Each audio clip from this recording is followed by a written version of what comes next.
Well, you don't know what you could do. You don't know what's possible. And you're not as much as you could be. And so God only knows what you could do and have and give if you sacrificed everything to it.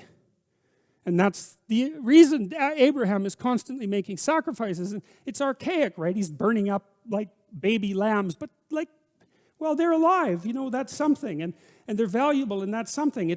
You have to admit, even if you think about it as a modern person, that the act of sacrificing something might have some dramatic compulsion to it. To go out into a flock and to take something that's newborn and to cut its throat and to bleed it and to burn it might be a way of indicating to yourself that you're actually serious about something. And it isn't so obvious that we have rituals of seriousness like that now. And so it's not so obvious that we're actually serious about anything. And so maybe that's not such a good thing. And so maybe we shouldn't be thinking that these people were so archaic and primitive and superstitious. It's possible that they knew something that we don't. And certainly in the Abrahamic stories, one of the things that maintains Abraham's covenant with God is his continual willingness to sacrifice. And that sacrificial issue is so important because you are not committed to something unless you're willing to sacrifice for it. Commitment and sacrifice are the same thing.